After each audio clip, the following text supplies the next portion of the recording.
Before he was crowned a king in Qatar, Lionel Messi was called a traitor by the very people he bled for. To understand the magnitude of his ultimate triumph, we must first descend into the dark, painful depths of his national heartbreak. This is not just a story of football matches won. It is the psychological odyssey of a genius who had to conquer the rejection of his own homeland before he could conquer the world.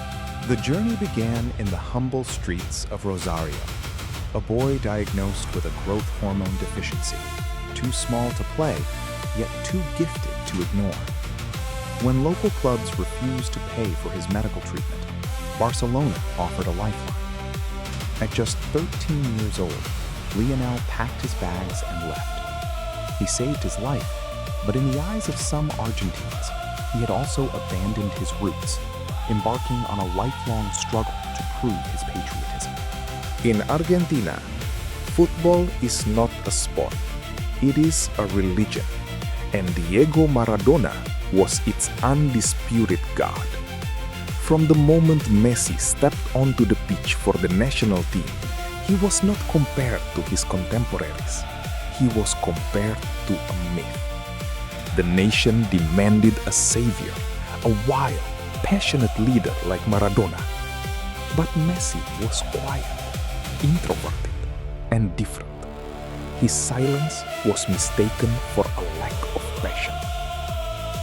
As Messi conquered Europe with Barcelona, winning Champions Leagues and Ballon d'Or at an unprecedented rate, the disconnect with his homeland grew. In Spain, he was a god. In Argentina, he was a stranger. The local media questioned his love for the shirt. They asked why he didn't sing the national anthem.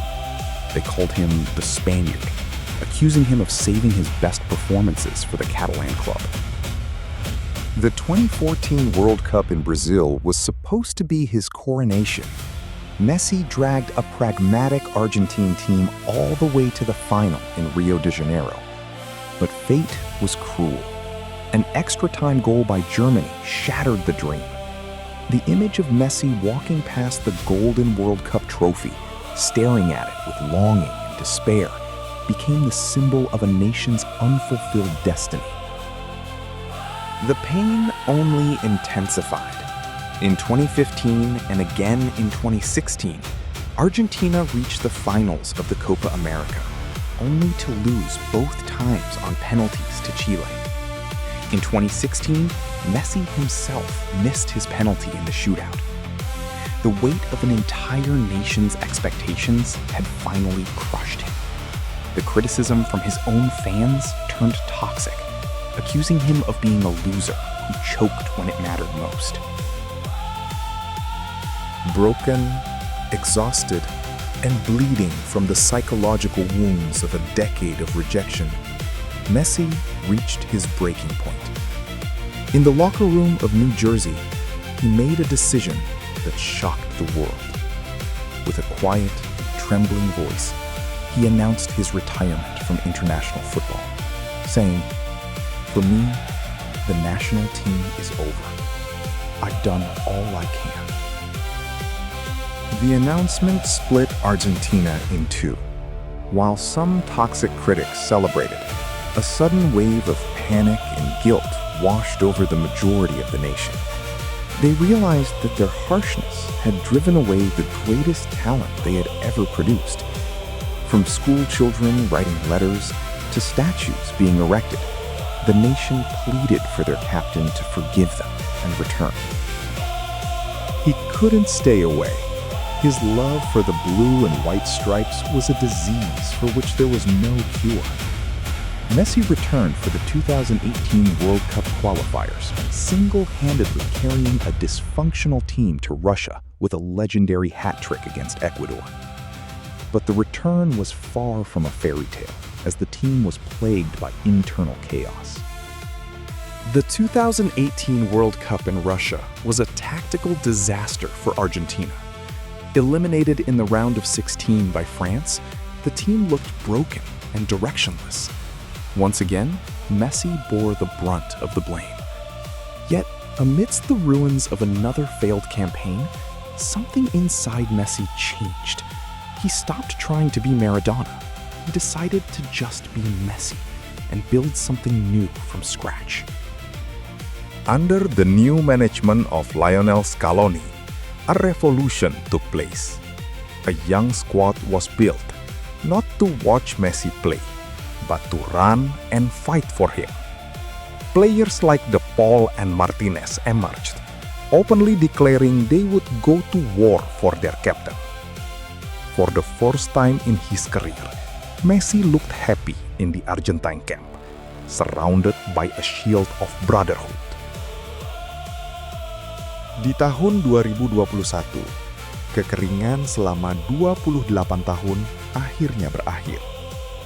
Di Stadion Historis Maracana Stadium, against Brazil, Argentina menang Copa America.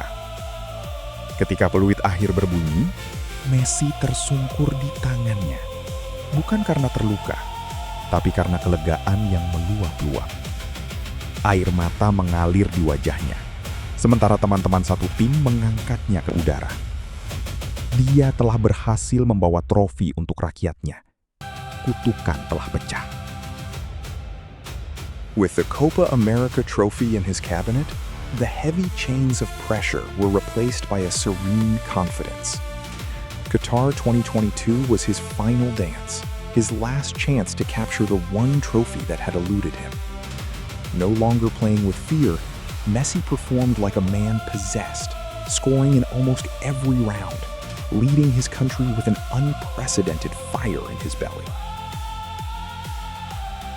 The final against France was the greatest game ever played, a chaotic, agonizing roller coaster of emotions that tested Messi's resolve to its absolute limit. When France equalized twice, the ghosts of past failures threatened to return. But this Messi was different. He kept his composure, scored twice, and calmly converted his penalty in the shootout, refusing to let destiny slip away again.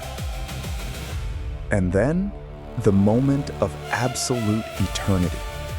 Draped in a royal, golden-trimmed bisht, Lionel Messi lifted the World Cup trophy. In doing so, he did not just cement his legacy as the greatest footballer to ever live, he did something far more profound. He finally won the unconditional love of his own country. The silent tears of a king had washed away the doubts, and the boy from Rosario was finally home, crowned by his people.